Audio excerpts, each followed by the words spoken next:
देवा टकली करे बाबा, मला एकदाची टकली कर. का पुरुष टकले आहेत तेवढे बस नाही का? अहो काय करू, बॉबकट करायला सुद्धा केसच राहिले नाहीत. पूर्वी आई आजी घरीच तेल करायच्या. दाट लांब सडक सुळसुळीत केस असायचे, डळायचेच नाहीत. पण आता आई आजीलाच तेल करता येत नाही ना, मग काय करायचं? काळजी नको, तोडकर संजीवनीनं तयार केलेलं आई आजीच्या हातचं तेल केस प्रभा आल्मंड प्लस तेल. लहानांपासून मोठ्यांपर्यंत उपयोगी तोडकर संजीवनीचे केस प्रभा सर्वत्र उपलब्ध. ना याचं ना त्याचं, आमचं तेल आई आजीच्या हातचं.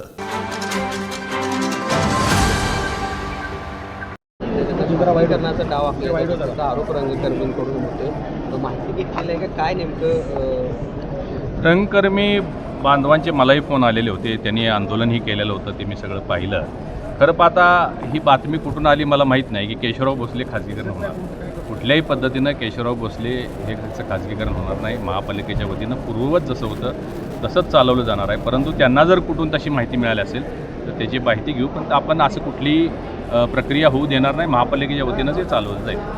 पण महापालिका ज्यामध्ये त्यांनी महापौर असतील, आयुक्त असतील यांच्यावर आरोप केले की दिशाभूल करणारी वक्तव्य ते करतात, म्हणजे महापौर आणि आयुक्त हे पहा, कुठेतरी समन्वयाचा दोन्हीकडून काही वक्तव्य झालेले आहेत. रंगकर्मींनी सांगितलं की खाजगीकरण होणार, महापौरांनी आमच्या सांगितलं की खाजगीकरण होणार नाही, दिशाभूल करायचं काम चाललंय, असं दोन्हीकडून हे वक्तव्य झालेलं आहे. आणि म्हणून त्याच्यावर आता आपण पडदा टाकूया की कुठल्याही पद्धतीनं त्याचं खाजगीकरण होणार नाही. महापालिकेच्या वतीनंच ते चालवलं जाईल.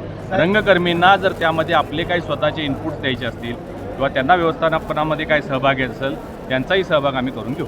पण आता पार्श्वभूमीवर सगळी तयारी घटनाची सुरू असताना हा मुद्दा समोर आलेला आहे. काय तुम्हाला एकूण यामध्ये काही राजकारण दिसतंय की काय वाटतं? या कार्यक्रमात बहिष्कार देखील टाकणार असं सांगितलेलं आहे. मुद्दा समोर येणार आणि काँग्रेस नाही, हे पहा, महाराष्ट्रामध्ये सध्या महायुतीचं सरकार आहे. सन्मान्य मुख्यमंत्री देवेंद्रजी फडणवीस साहेब, उपमुख्यमंत्री एकनाथरावजी शिंदे आणि सुनेत्रताई अतिशय प्रभावी आणि चांगलं काम करत आहेत. कोल्हापूरला ज्यावेळी हे जळीत झालं त्या दुसऱ्या दिवशी त्यावेळीचे मुख्यमंत्री असणारे शिंदेसाहेब आले आणि त्यांनी ताबडतोब 10 कोटीची घोषणा केली. लगेच त्याच्यानंतर 15 कोटी, म्हणजे जे लागणारं परिपूर्ण आहे. ज्या लोकांच्या कोल्हापूरच्या भावना होत्या, रंगकर्मींच्या भावना होत्या, नागरिकांच्या भावना होत्या, त्या ओळखून त्यांनी ताबडतोब त्याला निधी दिला आणि अल्पावधीमध्ये सगळं काम पण पूर्ण होतं आहे. आता एवढं सगळं चांगलं होत असताना जर लोकांनी त्याला विरोध करायचा किंवा काँग्रेसच्या किंवा विरोधी पक्षाच्या लोकांनी विरोध करायचा हे योग्य नाही आहे. कोल्हापूरला भरभरून द्यायचं काम चालू आहे. विमानतळ झालेलं आहे, आता PME बसेस 100 यायला लागलेले आहेत, रेल्वे स्टेशनचं काम पूर्ण झालेलं आहे. शहरामध्ये आता ही पूर परिस्थितीच्या बचावासाठी जो 3200 कोटीचा प्रकल्प झालेला आहे, होणार आहे.